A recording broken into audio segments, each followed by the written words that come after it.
Pertama, saya perlu tegaskan bahwa sebagai warga negara yang baik, saya menghormati proses hukum ini. Meskipun dalam hati kecil saya tidak bisa menerima karena apa yang dituduhkan atau apa yang dipersangkakan kepada saya sama sekali tidak pernah melakukan dan sama sekali tidak mengetahui apa maksud tuduhan dan persangkaan ini. Oleh karena itu, saya ingin menjelaskan beberapa hal yang berkaitan dengan tuduhan serta persangkaan ini. Pertama, saya tegaskan bahwa saya tidak mengenal seorang wanita yang bernama Feryani Dewi. Kemudian, saya juga tidak tahu persis tentang yang dituduhkan mengenai pemalsuan dokumen. Karena saya perlu jelaskan, alamat tadi yang disampaikan itu sejak tahun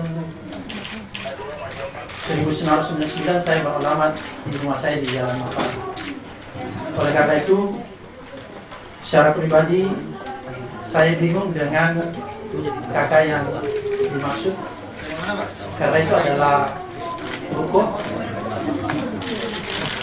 Oleh karena itu, berdasarkan itulah tadi saya sampaikan bahwa sampai detik ini saya belum mengerti apa maksud tuduhan dan persangkaan yang dialamatkan kepada saya. Namun saya sadar, sejak dari awal saya sudah mendengar desas-desus bahwa saya dan Pak PW sudah menjadi target operasi. Ini saya sadar betul. Dan secara pribadi saya siap dan menghormati segala proses hukum.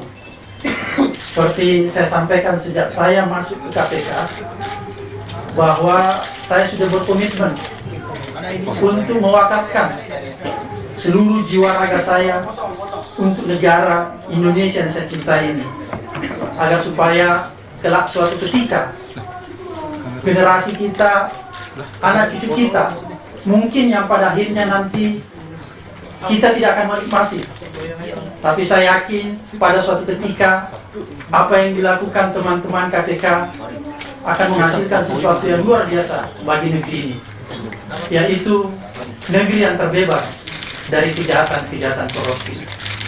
Oleh karena itu, apa yang saya alami ini merupakan resiko dari perjuangan panjang dalam memberantas korupsi. Walaupun saya sadar bahwa memberantas korupsi di negeri yang begitu masif tingkat korupsinya mungkin tidak mudah seperti kita membayangkan membalikkan telapak tangan. Tapi sekali lagi saya tetap berkeyakinan bahwa kebenaran nanti insya Allah akan muncul. Dan secara pribadi saya sudah menyerahkan sepenuhnya kepada tim lawyer saya yang ada, Pak Fikar, Pak Danang, Ibu Catherine dari Biro Hukum, untuk mendampingi saya dan melakukan langkah-langkah hukum yang lebih progresif agar supaya kasus yang menimpa diri saya ini pada akhirnya akan bisa dibuka secara terang benderang. Pesan terakhir saya persilahkan kepada saudara-saudaraku yang saya cintai, seluruh media massa dan seluruh rakyat Indonesia dari Sabang sampai Merauke, untuk marilah kita bersama-sama menilai tentang kasus ini. Semoga Tuhan Yang Maha Esa, Allah Subhanahu wa Ta'ala, tetap memberikan pencerahan kepada kita semua agar supaya kita bisa melihat kebenaran itu, walaupun kebenaran itu akan kita temukan di dalam